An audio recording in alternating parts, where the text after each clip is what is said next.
My Instagram is just cars. Like, it's just cars and a little bit of flexing. There's no politics. There's not even any points of view.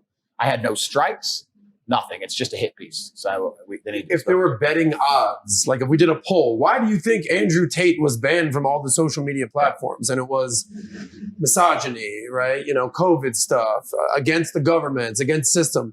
If you were a betting man, where would you kind of place the odds? Oh, I already know. Everybody already knows I was banned because I talked against the system, against the Matrix. They know the system in general. The system in general, yeah. I mean, someone compared me to Socrates, which is a compliment, but he was vilified. He ended up poisoning himself in Athens, and the charge against him was corrupting the youth. If you read about his poisoning and his arrest, they said he was corrupting the youth, but he wasn't corrupting them. He was inspiring them to challenge authority. He was inspiring them to think for themselves. When they were told something, instead of blindly complying, he said, look, analyze who these people are who are telling you to do X.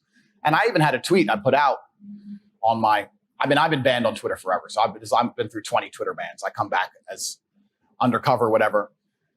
But I've been saying I said, if you have a point of view that you are very strong in your adherence to, if you truly believe something, you need to sit and analyze whether it's your own personal experience that makes you believe something, or if someone else or something else has convinced you of this.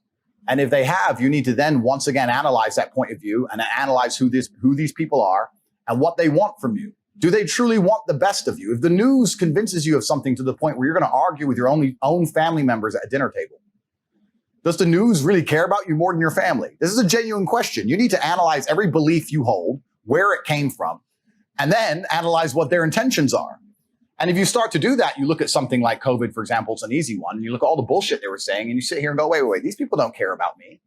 If I had diabetes or I needed insulin, or if I had cancer, or if I got in a car crash, anything, they'd be hitting me with medical bills I could never possibly afford. They'd let me die. But they are insisting I take this shot for free on repeat. This doesn't make sense. And when you encourage people to think for themselves, especially the youth, that's what Socrates got accused of. He's corrupting the youth. And to be honest with you, a huge portion of my fan base were 18 to 23, 24-year-old males. When you have the youth, the masculine youth of the world, thinking for themselves, that's pretty scary to authority. Because it's the masculine youth of the world that is, one, the revolutionaries, and two, also, that's the backbone of the slave force. If you need people to go die in a ditch in Afghanistan, you need them. If you need people to work bullshit jobs in a coal mine with no health care, you need them.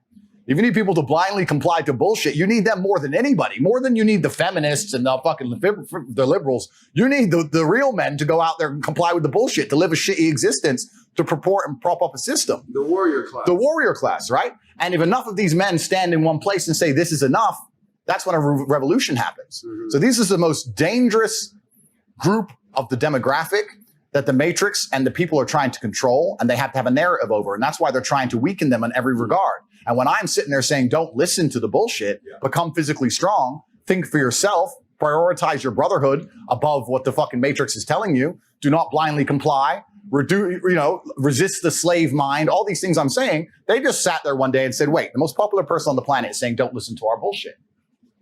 Delete. Yeah, so